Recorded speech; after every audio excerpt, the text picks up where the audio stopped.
Talking politics, cats and dogs. Talking politics, cats and dogs. Talking politics, cats and dogs. Cats and dogs. I became an election inspector on November 2021, and while I didn't technically have any other paid duties outside Election Day, my first move was to announce my win. I had moved from a larger city to a much smaller suburban area, and my husband and I had wrote my name in. And I was a little bit shocked at the amount of apathy required for me to win when I just moved to the area, because a lot of people from this smaller area really disliked how many people were moving from this larger city and bringing big city behaviors to an area where basically people trust each other. I was really surprised by how much support I received also. However, if things had gone the other way, I would have been totally sympathetic to everyone absolutely hating me for coming from an urban area, because I grew up in upstate New York, and there's a great deal of resentment to New York City people when they come to our area to buy a second home, or just be kind of obnoxious tourists, or hunters that didn't follow the rules and made everyone feel unsafe. During hunting season, I had really strict rules about when I could walk the dogs because my mother was worried about me getting shot. Because when you're drunk, everything that moves looks like a deer. The other half of the resentment to New York City was the vote of anyone in upstate New York really didn't count for presidential elections, because our electoral college votes would go to whoever the people in New York City voted for. This was a huge problem because upstate New York is very conservative and New York City is very liberal. So the people in upstate New York felt like their interests weren't represented, even though they were producing a lot of dairy, and New York City doesn't really produce anything tangible. So with this personal background in mind, I would have to say the concept that January 6th was truly an attempt to overthrow a legitimate election, you really have to prove the people involved thought they were represented and it just didn't go the way they wanted. I would have to argue that those people were legitimately questioning whether they were represented at all, which would put January 6th firmly in the category of voters trying to defend a democracy where the interests of everyone are represented. In fact, it really frustrates me that so many people have forgotten recent history, because election results are challenged fairly regularly. Ironically, even though it becomes a partisan issue depending on who lost, the general concept that Americans don't trust the election system is probably one of the things that people agree on across party lines. One of my biggest challenges on getting people out to vote is they don't really trust their vote is going to be counted, or they outright say that they think the election is rigged.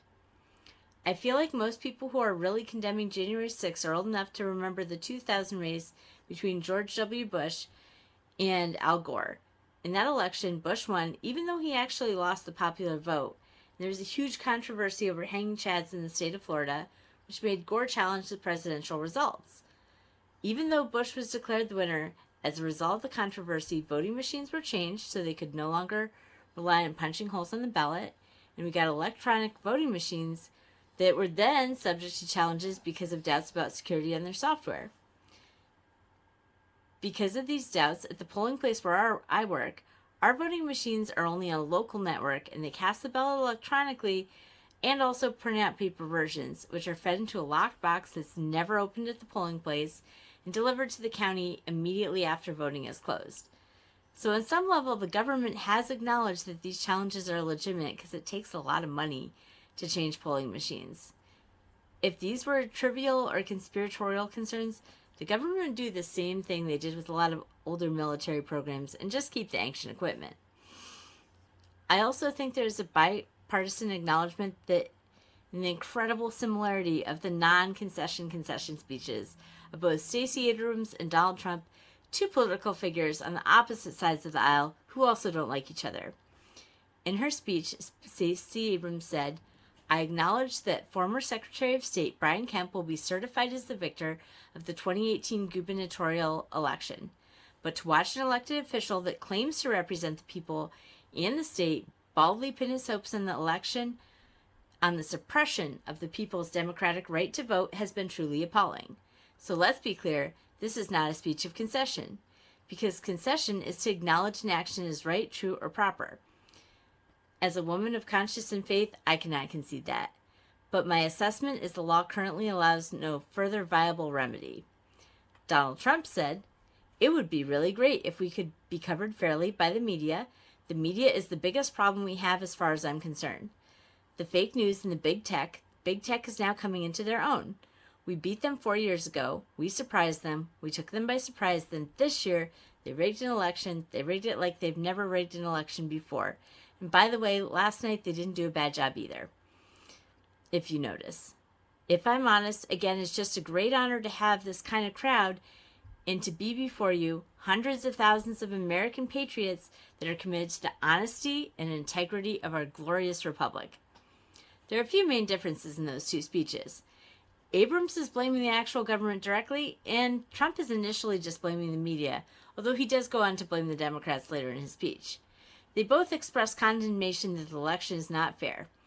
Trump begins his speech on a much more positive note and spends time praising his supporters, where Abrams' speech is clearly more accusatory toward her opponent.